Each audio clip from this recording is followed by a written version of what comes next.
ونورنا. اللهم أنت ربنا لا إله إلا أنت خلقتنا ونحن عبيدك، ونحن على أهلك ووعدك ما استطعنا. نعوذ بك من شر ما صنعنا، نبوء لك بنعمتك علينا ونبوء بذنوبنا فاغفر لنا، فإنه لا يغفر الذنوب إلا أنت يا رب. سبحان الله وبحمده، فاغفر لنا فإنه لا يغفر الذنوب إلا أنت. سبحان الله وبحمده عدد خلقه ورضا نفسه وزنة عرشه ومداد كلماته. عن عبد الله بن عباس رضي الله عنهما قال رسول الله صلى الله عليه وسلم: ما من عبد إلا وله ذنب يعتاده الفينة بعد الفينة، أو له ذنب مقيم عليه حتى يفارق الدنيا. إن المؤمن خلق مفتنا توابا نسيا إذا ذكر. Hadis sahihun riwayat Tirmidzi, sahahahu al-Imam Al-Albani rahimahullah. Semua orang beriman yang terus berusaha menghambakan dirinya kepada Allah Subhanahu wa taala akan menghadapi ujian, menghindarkan suatu dosa yang terulang lagi.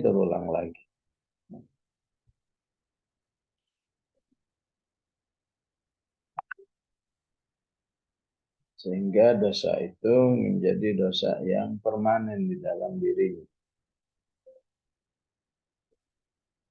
Seorang mukmin itu memang diciptakan dengan penuh ujian, namun dia selalu bertaubat kepada Allah. Selalu lupa lagi, tapi jika ada mengingatkan, dia berjuang untuk memperbaiki diri. Hadits sahih, sahahahu al-Imam Al-Albani rahimahullah. Hadits ini sangat mirip dengan yang kemarin kita bahas di Al-An'am 132. Walikullin darajatun mimma amilu wa ma rabbuka bighafilin amma ya'mal. Ya. Setiap manusia derajatnya, kondisinya di sisi Allah tergantung amal-amal yang dilakukan. Yang sedikit amal dengan derajatnya atau kedudukannya di sisi Allah, yang sedang beramalnya, yang banyak beramalnya, semua punya kedudukan. Istilah hadisnya, siapa yang tahajudnya dengan 10 ayat, maka kedudukannya di sisi Allah minadz dzakirin. Kedudukannya di sisi Allah dicatat sebagai orang yang ahli zikir. Ya. Siapa yang tahajudnya 100 ayat, minal qanitin, dicatat sebagai ahli ibadah. Ya. Siapa yang 1000 ayat, dicatat sebagai orang yang berpahala unlimited. Istilahnya minal muqamtarin. Itulah contoh-contoh darajat di sisi Allah Subhanahu wa ta'ala. Ya. Siapa yang infaknya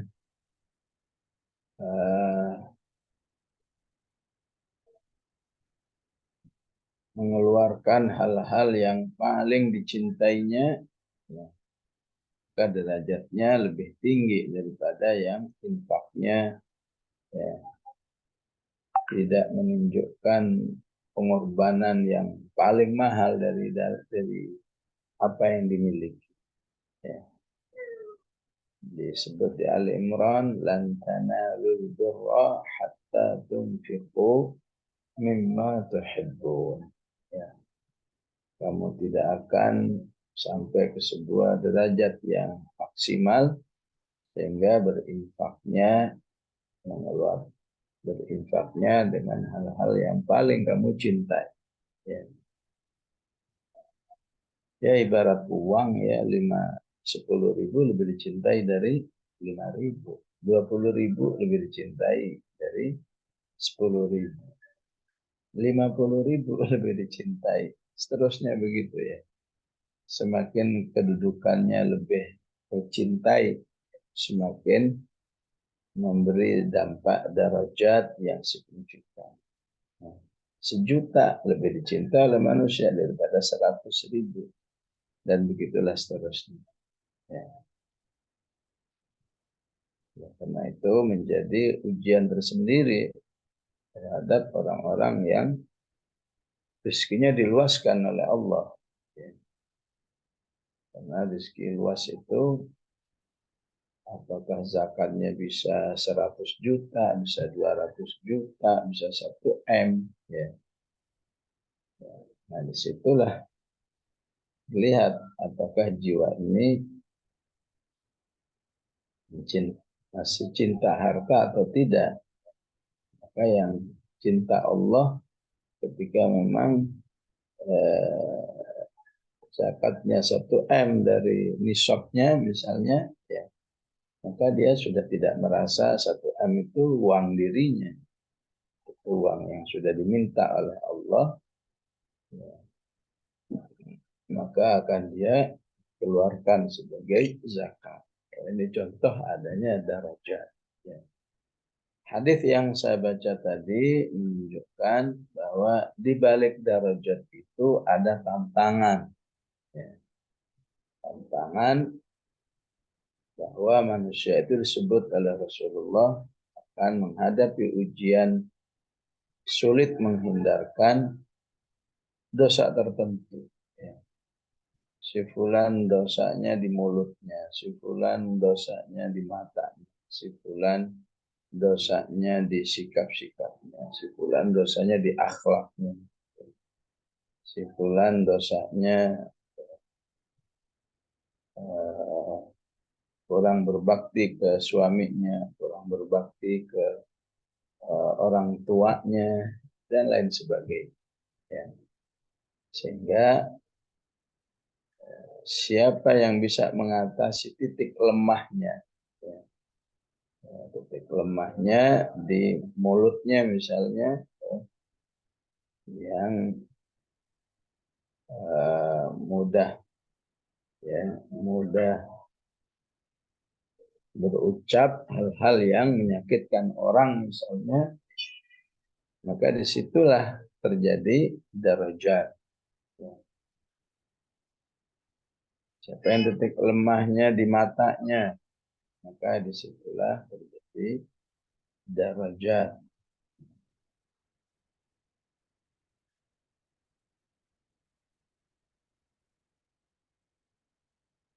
Sehingga di sisi lain dia disebut orang yang betul-betul mujahadah, ya, orang yang betul berjuang menghadapi rintangan-rintangan itu, ya. Disebut dengan ba'dal fainati, ya, bainal fainati wa ba'dal fainah, ya. Istilahnya terjadi lagi. Nah, ini satu sisi harus kita pahami sebagai rahmat Allah Subhanahu wa ta'ala. Ya. Jangan difahami ya, atau bagi sebagian orang itu dengan keputusasaan. Ya. Ingin soleh kok gagal lagi, ingin soleha kok gagal lagi. Sehingga dia marah kepada dirinya dan dia vonis dirinya. Nah, diri saya ini nggak bakal jadi soleha. Akhirnya stres, akhirnya depresi, dan itu terjadi. Ya. Maka hadis ini mengingatkan kalau udah tahu begitu, ya udah berbanyak bertaubat, beristighfar, banyak beramal soleh. Ya. Jangan sekali-kali malas beramal soleh. Ya. Katakan kepada diri ini, kamu malas beramal soleh, malas tilawah, malas salat tahajud, dan lain sebagainya. Ya. Memang kamu udah suci. Ya. Memang jiwa ini tidak ingin terhapus dosa-dosanya. Ya. Ibarat baju kan nggak mungkin ya, baju nggak kotor, ya. Kecuali kalau disimpan. Ya. Ya, namanya dipakai kotor lagi, terus diapain? Ya, dicuci lagi, kotor lagi, dicuci lagi. Ya, begitulah jiwa ya, kotor cuci lagi, kotor dicuci lagi. Ya. Ibarat baju semakin cepat nyucinya kan semakin cepat bersihnya. Ya. Kotor hari ini dicucinya pekan depan berarti ya itu baju ya akan semakin bau, akan semakin tidak menarik. Baju aja kotor sekarang dicuci sekarang ya, jadi cepat bersihnya. Begitulah jiwa, hari ini kotor, hari ini juga. Apalagi Rasulullah SAW, namin abdin yudhribu dzanban, tidaklah seorang manusia itu berbuat dosa kemudian dia berwudu dan sholat 2 rakaat, ya, maka Allah ampuni dosa yang baru saja dilakukan itu. Ya.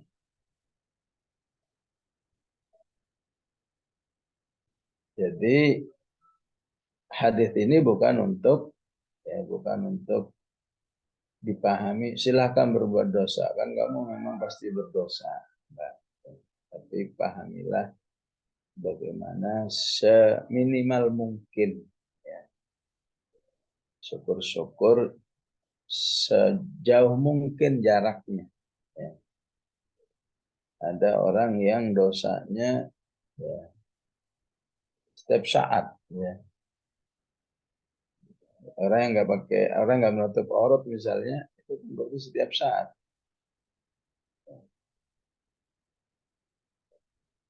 Lebih soleh lagi mungkin per jam. Lebih soleh lagi mungkin per 10 jam. Lebih soleh lagi mungkin per hari, per pekan, per bulan, ya. Per tahun. Ya. Artinya dia betul-betul berusaha sehingga gagalnya lebih sedikit. Nah, sehingga dia terus berusaha menjadi hamba Allah yang tadi disebut. Memang manusia itu cenderung salah lagi. Tapi kan ada peluang untuk tawaban, menjadi orang yang banyak bertaubat. Lupa lagi. Tapi kan Allah berikan satu SOP ngaji, ya. Siapa yang ngaji berarti ada yang ngingetin. Kalau sudah diingetin, dia siap menerima pengingatan. Idza dzukira dzakara. Ketika diingatkan, dia langsung ingat, tidak membela diri. Salah ya udah salah. Saya akan berusaha memperbaiki diri.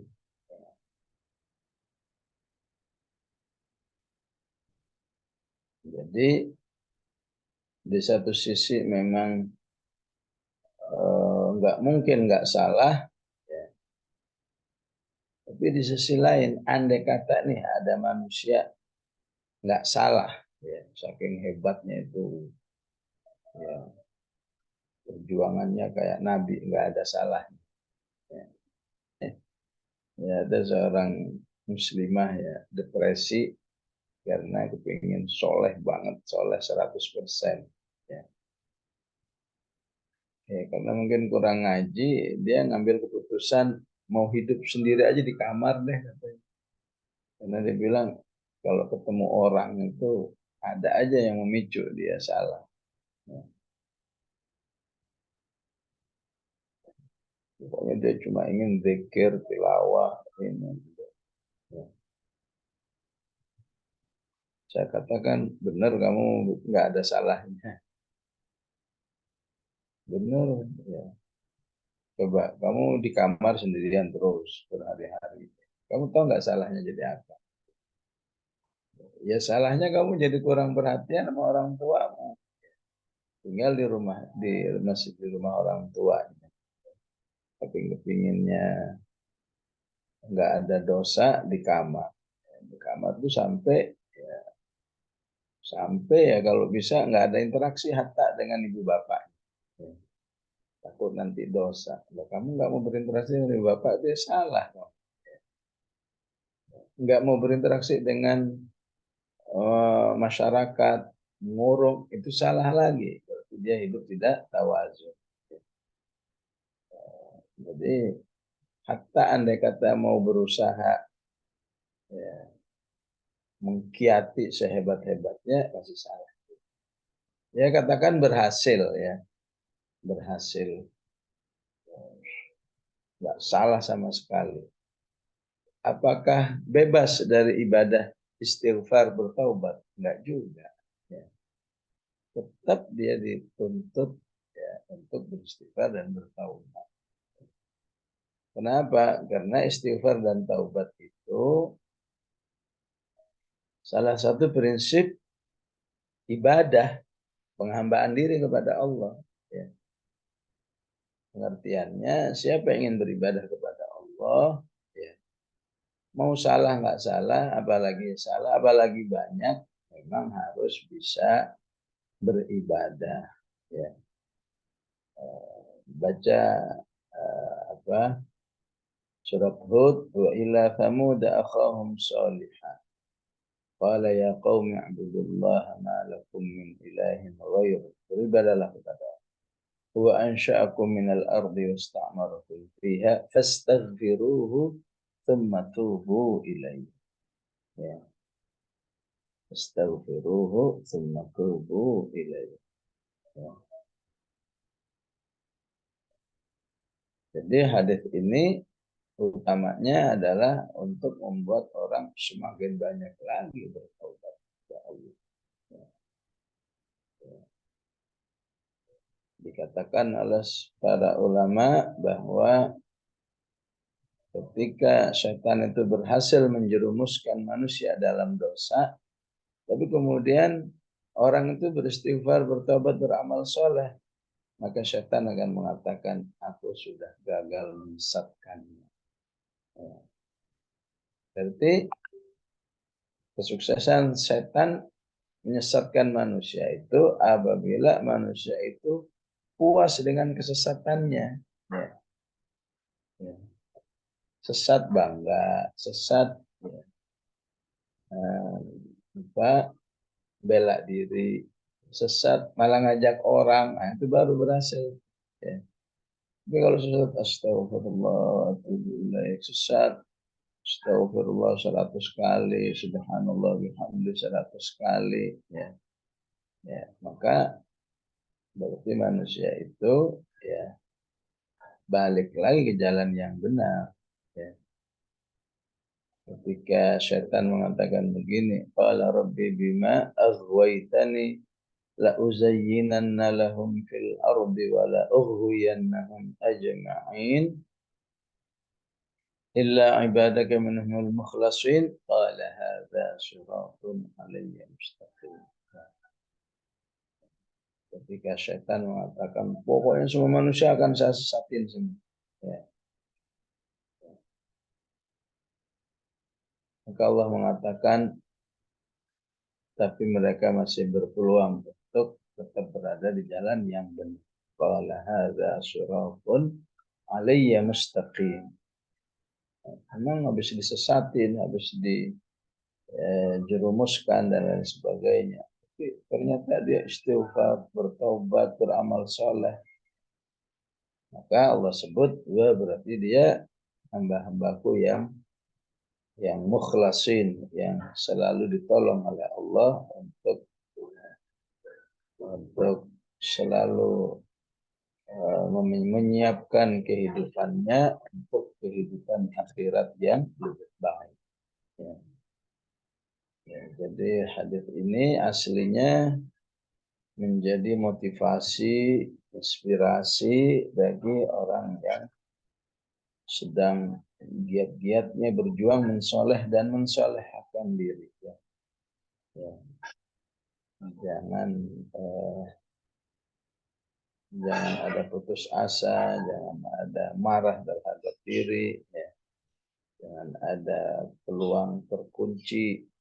Tidak, sungguhnya usaha kita atau usaha setiap orang beriman mensolehkan diri, ya, walaupun serasa gagal lagi, tapi proses ingin mensolehkan diri itulah yang akan dihargai oleh Allah.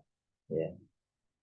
Hasil itu domainnya Allah Subhanahu wa Ta'ala.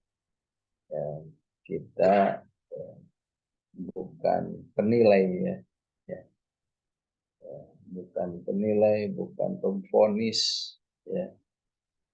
Ya. Penilai itu hanyalah parsial. Ya. Oh, si fulana soleha banget ya. Ya menurut kamu, tapi menurut dirinya belum tentu. Ya. Menurut dirinya siapa bilang saya soleh, ya. Seperti Abu Bakar ketika dipuji, maka dia mengatakan begini, Allahumma inni abra'u mimma yaqulun. Ya Allah, aku sebetulnya nggak gitu-gitu amat kok, ya. Mereka aja nilainya dari jauh. Saya tahu sendiri kok, saya nggak gitu-gitu amat, ya. Allahumma inni abra'u mimma yaqulun waghfir li mimma la ya'lamun, ya. Ya Allah, ampunilah diriku dari hal-hal yang tidak diketahui oleh mereka. Ampunilah kesalahan-kesalahanku yang hanya kamu ketahui, yang tidak diketahui oleh para pemuji itu, ya, karena engkau sedang menutupi. Maka berdoalah kepada Allah agar selalu ditutupi. Allahumma inni asbahtu minka fi ni'matin wa afiyatin wa satrin fa'atimma alayya ni'mataka. Sempurnakan nikmatmu,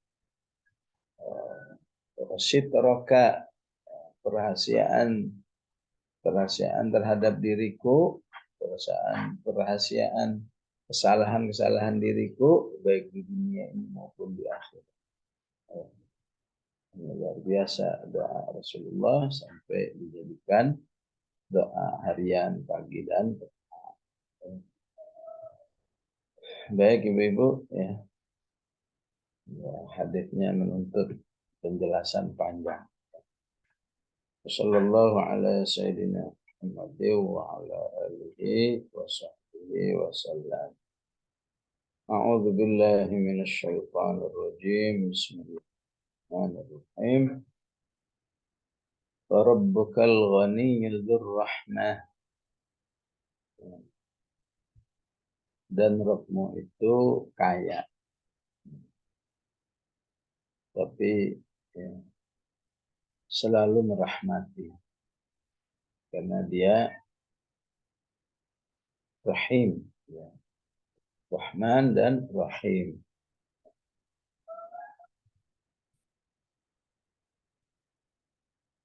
Pengertian kaya bagaimana?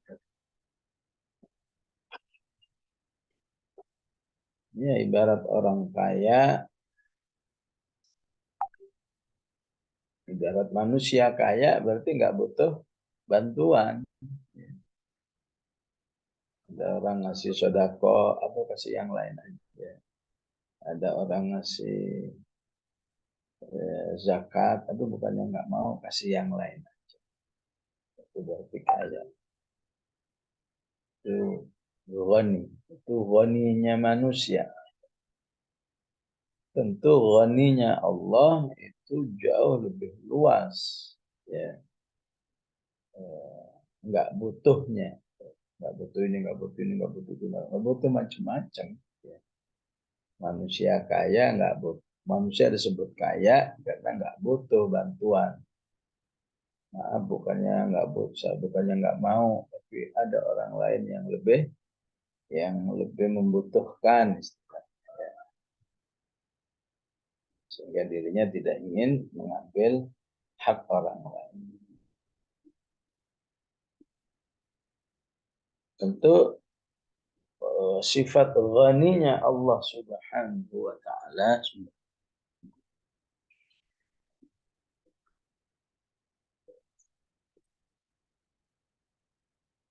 lebih banyak nggak butuhnya, nggak butuh sholat kita.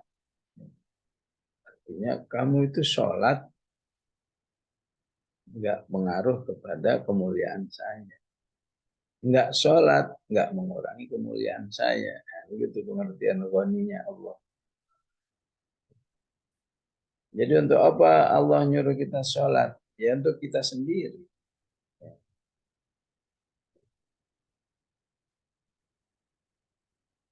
Ibarat orang tuanya kaya, sehat, ya, eh, mandiri, sehingga dia bisa mengatakan saya nggak butuh tuh anak saya nggak birrul walidain, nggak apa-apa lah nggak birrul walidain, saya hidup mandiri. Iya betul, tapi Allah nyuruh manusia birrul walidain sebelum untuk orang tuanya, untuk dirinya sendiri. Ya. Maka salah jika ada anak nggak birrul walidain, orang tua saya mandiri, udah sehat, udah ini. Ya. Apalagi kaya ya, ya ngasih orang tua 100.000 ya. Nah itu mah recehan banget. Ya, memang berwalidain cuma cuma ngasih uang doang. Jadi memang bisa jadi orang tua itu, waduh, masya Allah, ya kaya, ya ahli ibadah, ya pokoknya andai kata dia nggak diwalidainnya baik-baik. Iya, tapi yang rugi anaknya, yang rugi sebesar-besarnya anak itu sendiri. Ya, karena nggak berwalidain, maka dia kehilangan berbagai macam kemuliaan di sisi Allah. Berwalidain itu menghasilkan rahmat, ampunan, nggak dapat. Berwalidain itu menghasilkan keridhaan Allah, nggak dapat. Semua nggak dapat. Berwalidain aslinya adalah sebelum memberi manfaat, kebahagiaan kepada orang tua, kepada pelakunya, kepada anaknya. Ya. Jadi penting ketika kita menanamkan birrul walidain bukan dalam konteks saya butuh pertolonganmu wahai anak, tapi enggak, saya ingin engkau lebih bahagia di dunia dan di akhirat, di mana Allah ingin sediakan dalam bentuk ibadah namanya birrul walidain. Ya. Yang sudah meninggal berdoa rabbil firli wal walidain. Yang sudah meninggal mendatangi orang-orang yang dulu dicintai oleh orang tua, hatta itu temannya, apalagi kakaknya orang tua, adiknya orang tua, harus lebih lagi didatangi. Pokoknya ketika kita melakukan sesuatu yang kira-kira begini, ini kalau orang tua saya hidup saya lakukan ini pasti orang tua saya senang. Ya, ya udah lakukan. Ya. Dan seterusnya ya. Jadi begitu ya. Ya. Allah itu nggak butuh tilawah kita. Ya. Ente mau tilawah sehari 30 juz itu nggak ngaruh bagi Allah. Ya. Ente nggak tilawah sepanjang hidup nggak ngaruh. Jadi untuk apa? Ya untuk kamu. Allah nyuruh kamu tilawah itu saking sayangnya sama kamu. Ya. Apa nggak sayang? Ya. Allah sediakan ya akses pahala yang sangat besar per huruf 10 hasanah. Ya. Satu Quran berarti 10.270 hasanah. Karena Al-Quran terdiri dari 1.027.000 huruf. Ya. Cuma itu aja, Allah sayang kalau kamu ya, dikasih peluang besar tapi nggak kamu ambil. Kenapa? Karena hawa nafsu, karena setan. Yang sedih lagi karena nggak paham, nggak mau belajar. Apa aja, ayo jihad, jihad, jihad. Allah nggak butuh jihadmu. Ya. Allah bisa kok membela sendiri. Kalau yasha'ullahu lan tasara minhum. Kalau mau Allah bisa ini ya. Yang jahat-jahat sama Islam itu ya, ya gampang banget ya. Ya buat aja jantungnya nggak berdetak mati semua. Ya. Tapi justru walakin liyabluwa ba'dakum bi ba'd ya. Jadi suruh jihad supaya terlihat mana nih yang betul-betul punya loyal, punya wala kepada Allah sehingga dia ingin membela. Ya, sebisa apapun ya, sebisa pun membela ya. Ya. Ya, walaupun cuma ya sekarang eh, di Swedia ada Quran dibakar. Ya. Apa ini yang bisa dibela? Ya, kalau sekelas Erdogan langsung aja protes, bang, pemutusan hubungan diplomatik. Kita sih bukan begitu ya. Kita mungkin yang bisa ya kalau ibu ke mall itu ada apa? Ada toko baju H&M itu katanya itu miliknya Swedia. Maka bukti bahwa kita bela Swedia, bela Al-Quran, ya udah putus hubungan ya. Ya walaupun ya lumayan lah walaupun kita sendiri putus hubungan itu memang menjadi ya, menjadi signifikan kalau semua masyarakat ya, ya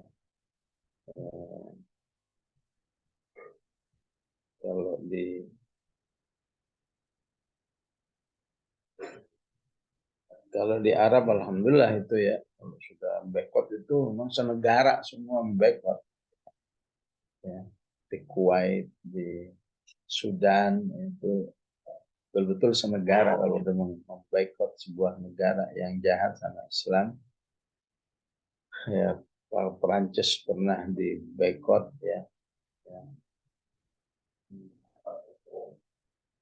Ya itulah ya walaupun ada lagi pembelaan terhadap Al-Quran yang substantif sebetulnya ya.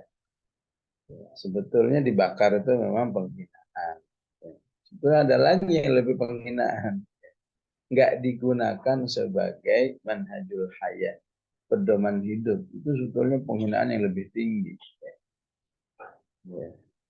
Jadi jangan sampai dibakar yang kemungkinan nggak terlalu berdampak signifikan ya. Begitu marahnya bagi yang nggak marah lebih salah lagi.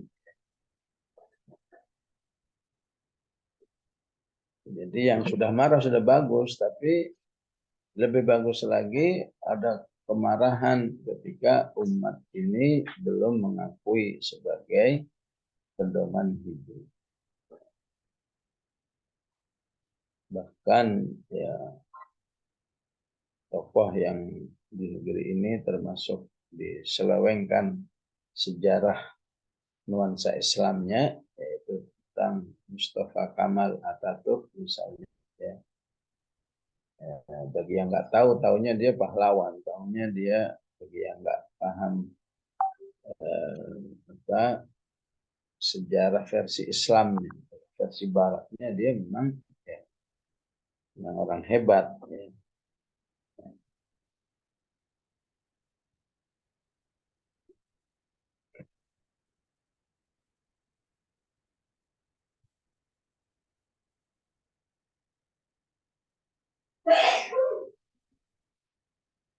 Eh, jadi bagaimana mungkin seorang Muslim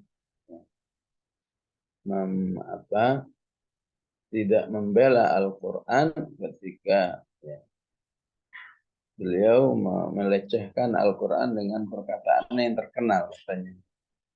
La nahkumu al-bilad ya, bitini wa zaitun. Jadi manusia ada rasa takutnya ya. Kita tidak akan mengatur negeri ini dengan tin dan zaitun. Tin zaitun itu maksudnya kan Al-Quran. Karena Al-Quran menjadikan tin dan zaitun sebagai uh, sebagai sumpah ya, tin zaitun.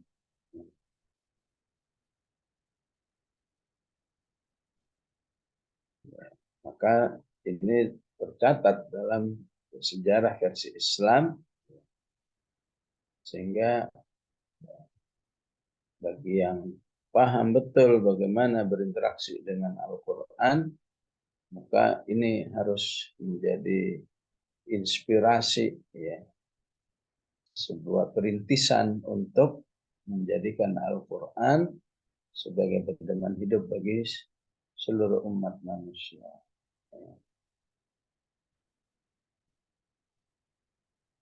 Nah, usaha-usaha kita seperti itu, Rabbukal Ghani, Allah nggak butuh. Ya. Kamu nggak begitu juga Allah bisa kok bela sendiri Qurannya. Ya. Jadi maksudnya apa? Dzur-Rahmah. Ya. Allah melakukan semuanya itu karena ingin memberi rahmat kepadamu. Ya. Apakah itu bentuknya pahala, apakah itu bentuknya keberkahan, bentuknya ampunan, apakah itu bentuknya surga dan lain sebagainya, itulah rahmat. Ya. Berrahmah menunjukkan adanya limpahan rahmat yang berlimpah-limpah. Ya. Itu artinya memiliki rahmat. Artinya ya, diri Allah itu ya, ya dirinya sudah rahmat. Dirinya disiapkan sebagai rahmat bagi manusia yang merasa butuh kepada Allah. Ya. Jadi karena Allah menyebut dirinya nggak butuh sama manusia saking kayanya, maka pengamalannya kalau gitu saya akan berusaha butuh kepada manusia, kepada Allah Subhanahu wa taala. Sehingga jadilah manusia yang banyak dirahmati oleh Allah Subhanahu wa taala. Ya. Allah marah sekali kepada orang-orang yang merasa nggak butuh dengan Allah. Itu berarti apa? Nggak butuh pahala-pahalanya, nggak butuh ampunannya, nggak butuh keberkahan-keberkahannya dan lain sebagainya.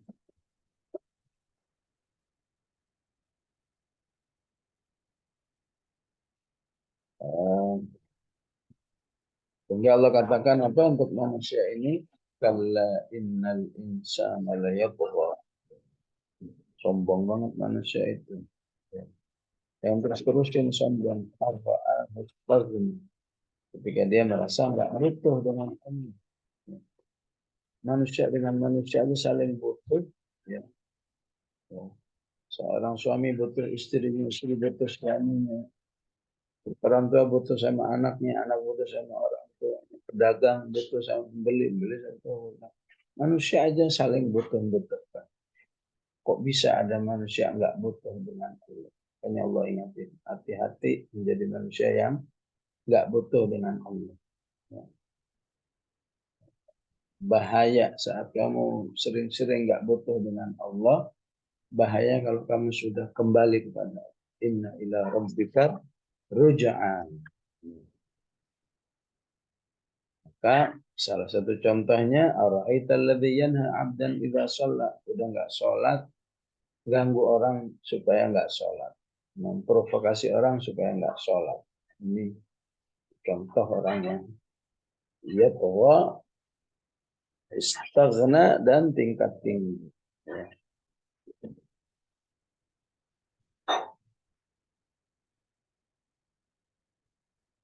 Fala ya. Iya yudhibukum, ya. Yang sampai Allah menganggap orang-orang yang nggak butuh lagi ini, ya, ya, yang ibaratnya, ya, eh, ibaratnya Allah sayang tadinya, ya. Ayo sholat, ayo tilawah, ayo. Maksudnya Allah sayang, bukan mau nyusahin. Ma anzalna 'alaikal Qur'ana litashqa. Ya. Makanya yang sampai kena kebijakan iya sya'idhibukum. Ya. Maka untuk orang-orang seperti ini Allah tinggalkan. Ya. Allah cuekin. Ya. Apakah dengan ya orang seperti nggak ada gunanya. Ya, udah matiin aja deh. Ya. Alhamdulillah. Ya. Atau kena kebijakan eh, ya udah biarin aja dia. Ya. Silahkan hidup semau-maumu. Ya. Istilah ayatnya apa? Sanastadrijuhum. Ya. Silahkan hidup semau-maumu. Ya. Untuk apa manusia diperlakukan seperti itu? Wa yastakhlif min ba'di. Ya. Agar Allah gantikan orang lain, kelompok lain, bangsa lain, komunitas lain setelah hilangnya orang-orang yang dicuekin ini, bisa dimatiin, bisa dimatikan ataupun dibiarkan terserah hidupnya, ma yasha'u, ya. Sesuai dengan kehendak Allah, ya. Apakah dari jumlahnya, ya. Ada 1 juta orang yang nggak butuh dengan Allah, ya. Allah Maha Kuasa menghadirkan 2 juta orang lain yang siap punya hubungan dengan Allah yang baik. Kama ansha'akum, sebagaimana Allah menciptakan kalian dari keturunan orang yang lain. Min dzurriyyati qaumin akharin. Ya. Jadi dzurriyyati qaumin akharin ini maksudnya Allah bisa menggantikan suatu komunitas besar. Ya. Sebetulnya misalnya bangsa Arab rame-rame menyatakan kami nggak butuh Allah. Maka Allah Maha Kuasa menghadirkan bangsa Asia. Ya, kalau dalam contoh sejarah, bangsa Arab udah nggak mau dengan Islam, maka Allah gantikan bangsa Turki. Ya, salah satu sejarah yang ada. Bangsa Arab udah nggak mau, Allah gantikan bangsa Spanyol. Ya. Dan begitulah seterusnya. Ya. Dan dzurriyyati qaumin akharin bisa, ya, bisa persuku misalnya. Suku, katakan orang Sumatera udah nggak mau lagi untuk kembali kepada Allah, Allah bisa gantikan suku Jawa. Suku Jawa nggak mau, Allah bisa gantikan suku Bugis, apa saja. Ya. Jadi kemampuannya sampai min dzurriyyati qaumin akharin. Turun temurun dari kaum yang lain. Innama tu'aduna la'at. Ya. Allah kasih motivasi, jangan sampai kalian menjadi orang-orang yang yastakhlif min ba'dikum, menjadi orang yang sudah yudhibukum, ya, dipinggirin oleh Allah. Penting nih manusia seperti ini, udah didakwai, udah di rayu udah dan nggak mau juga, ya udah Allah hadirkan yang lain. Padahal kata Allah, semua yang dijanjikan itu akan terrealisasi. Innama tu'aduna la'at. Ya. Wa ma antum bimu'jizin. Dan engkau wahai manusia, kalau sudah yang dijanjikan itu datang, kamu nggak bakal bisa melawan. Ya. Ketika bangsa Arab udah nggak mau, digantikan bangsa Turki, saat terjadi ya bangsa Arab nggak bisa ngapa-ngapain. Kena kebijakan wa yastakhlif min ba'dikum ma yasha. Ya. Ya. Setelah itu Turki mengalami kondisi yang cukup lama. Ya, walaupun sekarang sudah mulai ada tanda-tanda kecil, ya. Tapi sudah lama bangsa Turki termasuk yang nggak mau, ya, udah nggak mau udah pokoknya, ya, terbawa oleh kebijakan negerinya, ya, dipimpin oleh Mustafa Kamal itu, ya. Walaupun sekarang sedikit demi sedikit mau dikembalikan menuju penghambaan kepada Allah Subhanahu wa taala yang kita, ya. Itu dunia. Di dunia saja wa ma antum bimu'jizin. Kalian nggak bisa melawan kebijakan-kebijakan Allah jika itu sudah terjadi. Ya. Apalagi di akhirat. Ya.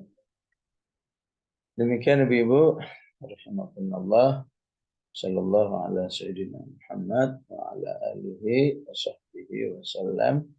Alhamdulillahirabbil alamin. Alhamdulillahirrahmanirrahim. Jazakallah khair Ustaz atas penjelasan ini. Masya Allah. Semoga kita dapat mengamalkan dan semoga kita termasuk orang-orang yang selalu bertobat dan bersyukur atas nikmat-nikmat Allah. Apakah masih ada kesempatan untuk tanya jawab Ustaz? Ya, silakan. Silakan Ibu-ibu, siapa yang ingin bertanya bisa raise hand terlebih dahulu. Saya mau tanya Bu Naning. Ya, silakan Bu Trias. Jazakallah khair Ustaz. Bagaimana memadukan antara tadi kaitan dengan birrul walidain Ustaz ya, antara ketika kita sudah mulai menua gitu ya, dengan segala plus minusnya, tapi kita ingin mandiri gitu Ustaz. Mandiri dalam arti tidak merepotkan anak karena kita sudah menyiapkan mereka untuk menjadi generasi penerus gitu ya, dengan mereka punya anak dan seterusnya gitu Ustaz. Tadi kan Ustaz bilang ketika kita tidak apa ya, batasannya kan tidak butuh itu ya dengan birrul walidain anak gitu. Tapi memang saya lagi berusaha bagaimana caranya untuk tidak merepotkan mereka gitu Ustaz di masa tua saya gitu. Tapi tadi khawatir kena itu tadi, kena yang kita kayak nggak butuh sama anak gitu Ustaz. Biar tawazun gitu Ustaz, antara kita ingin arahan aslinya Al-Ahqaf 15. Ya. Justru saat anak, ya, saat anak udah di usia 40, ya, tantangan dari Allahnya lebih kuat lagi. Bisa nggak? Kalau kamu sudah 40, udah jadi orang istilahnya, ya, yang kaya-kaya, yang sederhana-sederhana dan sebagainya, tetap kamu birrul walidain. Ya. Ya. Dan itu ya istilahnya orang tua nggak punya kepentingan, apalagi kalau kebetulan orang tuanya ya mampu dan seterusnya, ya. Tapi itu tuntutan kepada setiap orang beriman, ya. Termasuk kita, ya, setiap manusia kan pasti ya anak, ya. Mau usianya 60, ya, dia anak bagi orang tua. Maka sudah seharusnya, ya, pemahaman itu, kesadaran itu ada dalam diri anak, ya, tanpa orang tua nagih, ya. Seperti itu ya. Adapun kalau orang tua semacam nagih, bukan nagih, maksud mengingatkan, ya, bahaya loh kalau kamu hidup ini semuanya ada jihad, ada ini, birrul walidain minus misalnya, itu bahaya. Ya. Mengingatkan, bukan dalam konteks butuh. Ya. Ya walaupun ada ini kan, ada tingkatan ya, ada birrul walidain minimalis, ada yang sedang, ada yang tingkat tinggi. Ya minimalis adalah berdoa setiap hari.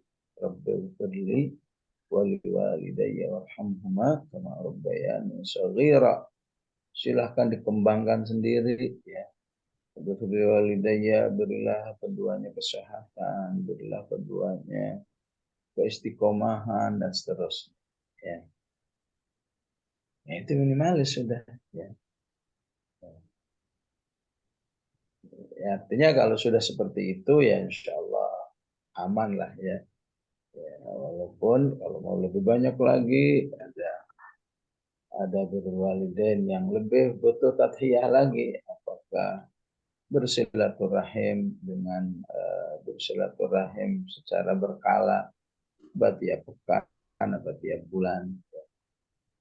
Lebih ini lagi ya, ditanya orang tuanya ada kebutuhan apa ini biar segera ya saya realisasikan. Oh butuh ini segera ya. Semakin banyak pengorbanan semakin maksimal kita melaksanakan birrul walidain ya. Jadi ini kan sebelum ke anak kita juga tertuntut sebenarnya ya. Karena setiap manusia pasti ada walidainnya, baik sudah ada. Allahu a'lam. Ya Ustaz, Jazakallahu khairan Ustaz. Adakah ibu lagi yang mungkin bertanya? Ya, silahkan Ibu Dini. Baik, Assalamualaikum warahmatullahi wabarakatuh, Ustaz. Izin tanya, Ustaz, terkait dengan tadi Ustaz menyampaikan gitu ya, saya ada akhwat yang sampai depresi gitu ya. Mungkin salah satu yang Ustaz saya temukan di lapangan, Ustaz, ketika seorang itu mengalami penurunan masalah kesehatan jiwa gitu, Ustaz ya, memang ada problem gitu, Ustaz, dengan hubungan dengan Allah gitu ya. Entah itu futur dan lain-lain gitu. Dan ketika diminta untuk salah satunya kembali gitu Ustaz melaksanakan ibadah-ibadah gitu, ada Ustaz ya semacam kesulitan gitu ya untuk akhirnya bisa melakukan ibadah-ibadah karena mungkin tadi ada kondisi-kondisi emosi negatif yang terlalu berat atau bagaimana gitu Ustaz. Mungkin kalau dari Ustaz kira-kira ada nggak Ustaz ya kira-kira hal yang bisa dilakukan gitu ya ketika seorang dalam keadaan demikian gitu ya, kondisi kesehatan jiwa menurun, ruhiyahnya menurun gitu. Kira-kira ya gimana Ustaz untuk mungkin membangkitkannya. Baik, jazakallahu khair Ustaz. Ya terjadinya hal-hal seperti itu nggak seimbangnya antara ilmu dan semangat ya. Gedean semangatnya sama ilmunya ya. Makanya ngaji itu aslinya rukun kehidupan ya. Ya, nggak mungkin manusia nggak ngaji walaupun sepekan sekali. Sehingga ngaji itu akan menjadi penyeimbang antara keinginan dan ilmu.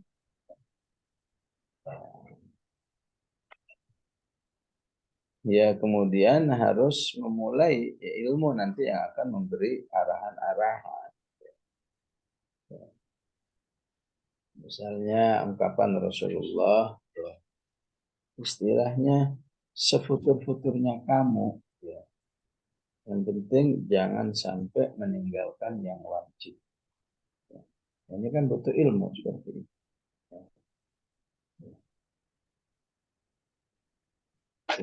Jangan sampai meninggalkan yang wajib. Sefutur-futurnya kamu jangan sampai ya, ya tadi istilahnya nggak ngaji misalnya, nggak telinganya harus ada asupan. Ya. Insya Allah aman. Ya, sefutur-futurnya jangan sampai lepas istighfar misalnya. Subhanallah wa bihamdi. Ya. Sebutlah tilawah nyerah. Ya. Liko-likoan nyerah, semua nyerah. Tapi cobalah mana hal-hal yang istilahnya fundamen gitu ya. Kalau itu juga ditinggalkan, ya nggak, susah harapannya ya tadi ya. Apakah cari ilmu, apakah amal-amal yang sangat terjangkau untuk dilaksanakan, insya Allah secara bertahap ya, secara bertahap itu akan memulihkan kembali ya, ya. Termasuk ngaji secara offline ya, itu pada hakikatnya memang akan punya dua dampak ya, dampak ilmu dan dampak silaturahim ya. Dan silaturahim itu sendiri memang ya sangat banyak manfaat-manfaat. Baik, Allah a'lam. Ya, jazakallah khair Ustaz. Ada lagi Ibu yang ingin bertanya?